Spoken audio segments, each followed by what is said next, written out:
जय श्री कृष्ण। राधे राधे दोस्तों। एक कसाई था जिसका नाम सदना था। वह बहुत ईमानदार था। वो भगवान के नाम कीर्तन में मस्त रहता था। यहाँ तक कि मांस को काटते बेचते हुए भी वो भगवान नाम गुनगुनाता रहता था। एक दिन वह अपनी ही धुन में कहीं जा रहा था कि उसके पैर से कोई पत्थर टकराया। वह रुक गया। उसने देखा एक काले रंग के गोल पत्थर से उसका पैर टकरा गया है। उसने वह पत्थर उठा लिया, वह जेब में रख लिया, यह सोचकर कि ये मांस तोलने में काम आएगा। वापस आकर उसने वह पत्थर मांस के वजन को तोलने के काम में लगाया। कुछ ही दिनों में उसने समझ लिया कि ये पत्थर कोई साधारण नहीं है। जितना वजन उसको तोलना होता, पत्थर उतने वजन का ही हो जाता था। ये बात फैलने लगी धीरे धीरे कि सदना कसाई के पास वजन करने वाला पत्थर है। वह जितना चाहता है पत्थर उतना ही तोल देता है। किसी को 1 किलो मांस देना होता तो तराजू में उस पत्थर को एक तरफ डालने पर दूसरी ओर 1 किलो ही मांस तुलता था। अगर किसी को 2 किलो चाहिए हो तो वह पत्थर 2 किलो की भार जितना भारी हो जाता था। इस चमत्कार के कारण उसके यहाँ लोगों की भीड़ जुटने लगी। भीड़ जुटने के साथ ही सदना की दुकान की बिक्री भी बढ़ गई। बात एक ब्राह्मण तक पहुंची। हालांकि वह अशुद्ध जगह पर नहीं जाना चाहता था जहां मांस कटता हो व बिकता हो, किंतु चमत्कारिक पत्थर को देखने की उत्सुकता उसे सदना की दुकान तक खींच ले आई। दूर से खड़ा वह सदना कसाई को मीट तोलते देखने लगा।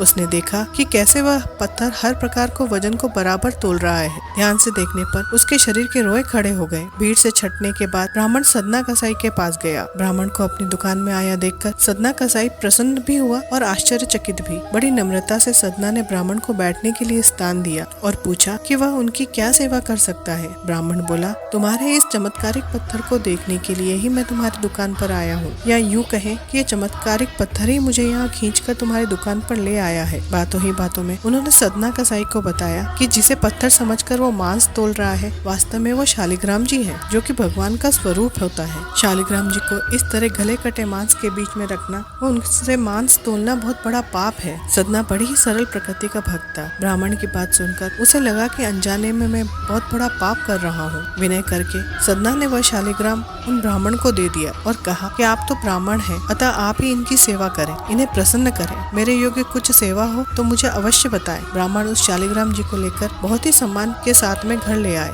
घर आकर उन्होंने श्री शालिग्राम जी को स्नान करवाया, पंचामृत से अभिषेक किया व पूजा अर्चना आरंभ कर दी। कुछ दिन बीते ही थे कि उन ब्राह्मण के स्वप्न में श्री शालिग्राम जी आए। वह कहा, हे ब्राह्मण, मैं तुम्हारी सेवा से प्रसन्न हूँ, किंतु तुम मुझे उसी कसाई के पास छोड़ाओ। स्वप्न में ही ब्राह्मण ने कारण पूछा तो उत्तर मिला कि तुम मेरी पूजा अर्चना करते हो, मुझे अच्छा लगता है, किंतु जो भक्त मेरे नाम का गुणगान कीर्तन करते रहते हैं उनको मैं अपने आप को भी बेच देता हूँ। सदना तुम्हारी तरह मेरा अर्चन नहीं करता, परंतु वह हर समय मेरा गुणगान करता रहता है, नाम गुनगुनाता रहता है, जो कि मुझे अच्छा लगता है, इसीलिए तो मैं उसके पास गया था। ब्राह्मण अगले दिन ही सदना कसाई के पास गया। वह उनको प्रणाम करके सारी बात बताई। वह श्री शालिग्राम जी को उन्हें सौंप दिया। ब्राह्मण की बात सुनकर सदना कसाई की आंखों में आंसू आ गए। मन ही मन उन्होंने मांस बेचने खरीदने के कार्य को तिलांजलि देने की सोची और निश्चय किया, यदि मेरे ठाकुर को कीर्तन पसंद है तो मैं अधिक से अधिक समय नाम कीर्तन ही करूंगा, और वो कार्य छोड़ दिया। जय श्री कृष्ण। राधे राधे।